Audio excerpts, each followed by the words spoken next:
Bonjour à tous, aujourd'hui je vais vous montrer comment faire cette animation étape par étape en respectant les règles de l'art. On va utiliser deux logiciels, un pour le tracking qui est After Effects et un pour l'animation qui est Blender. Je vous laisse regarder le tuto. On commence par ouvrir After Effects et on clique sur Nouvelle composition à partir du métrage. On sélectionne notre vidéo et on clique sur Importer. Une fois que vous êtes ici, si vous n'avez pas la fenêtre de suivi qui est juste à droite, vous cliquez ici sur Fenêtre et vous cochez Suivi. Une fois que vous l'avez, vous allez cliquer sur Approche caméra. On change angle de vue fixe par zoom variable. On déplie Réglages avancés et on coche Analyse détaillée pour avoir plus de points de tracking. Et la première chose qu'on regarde ici, c'est l'erreur moyenne. Tant qu'elle est au-dessous de 1, c'est parfait pour votre tracking. On va sélectionner par exemple ces 3 points, on va cliquer dessus, clic droit, définir le plan au sol et à l'origine. Et après, clic droit, créer solide et caméra. Et ici, votre solide, il est vraiment sur le sol. Donc si je sélectionne le solide, on clique sur le S et on augmente son échelle, il est plus que parfait. Et si on joue l'animation, on voit bien que le tracking, il tient en place sur le gazon.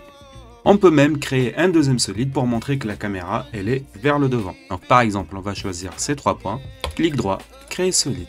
C'est parfait. Je sélectionne ici les 3 slides, je vais dans Fichier, Script, et je vais sélectionner Export Composition Data to JSON. Si jamais vous ne l'avez pas, j'ai déjà fait une vidéo où je montre comment l'installer, très rapide, en 5 minutes. Export, je clique sur Browse pour mettre mon dossier, et je vais l'appeler Data Y. Hop, enregistrer et export. Maintenant, j'ouvre Blender.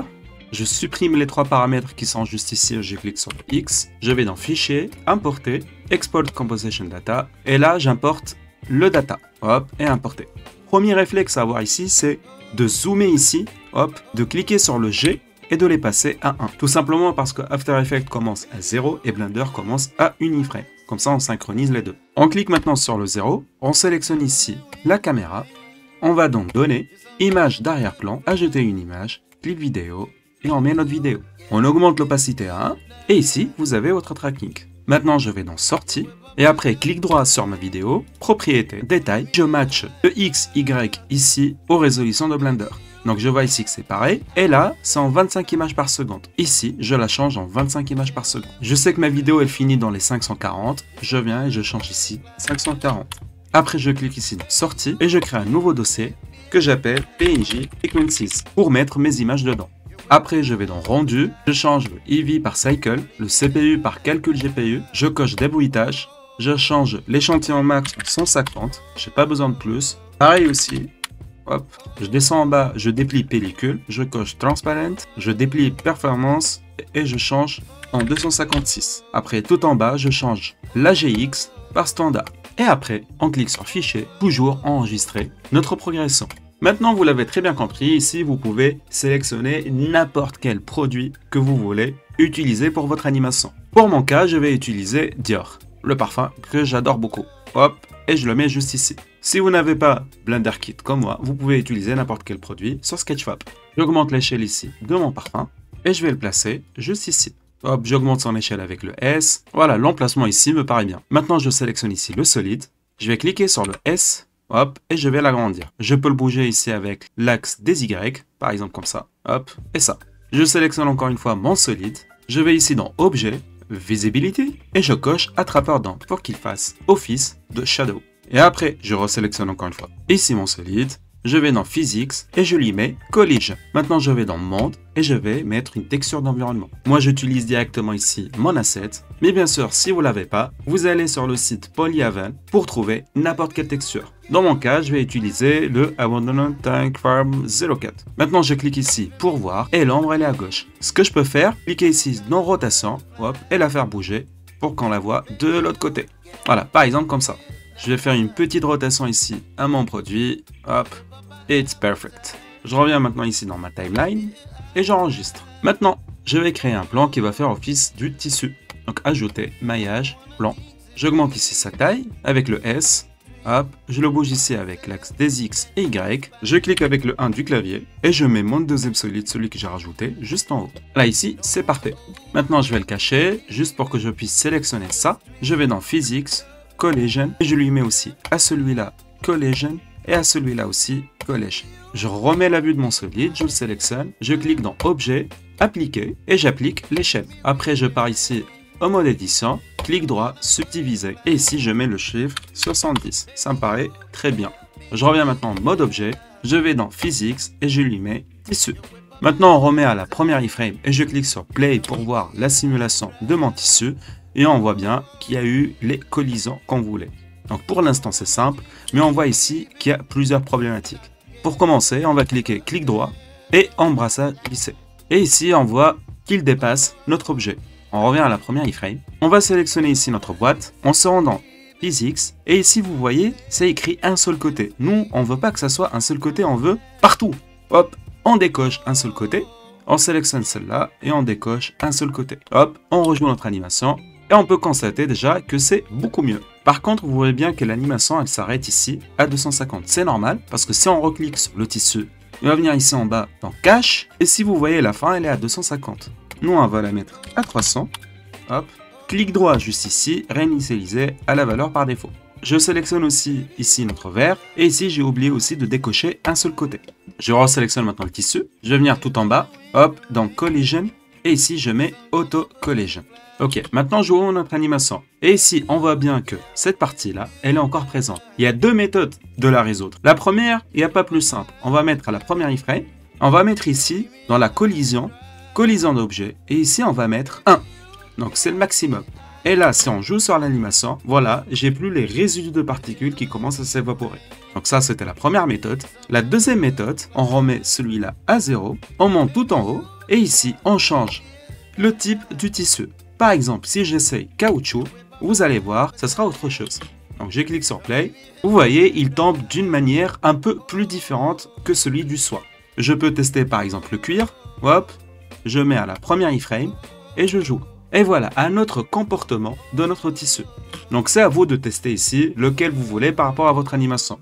De mon côté, je vais mettre distance 1. Je joue l'animation et ça me semble parfait. Une autre chose à savoir, si vous voulez que votre tissu aille plus vite lors de la simulation, vous vous remettez à la première iframe, vous venez ici dans le multiplicateur tout au début du tissu, vous le changez à 2 par exemple.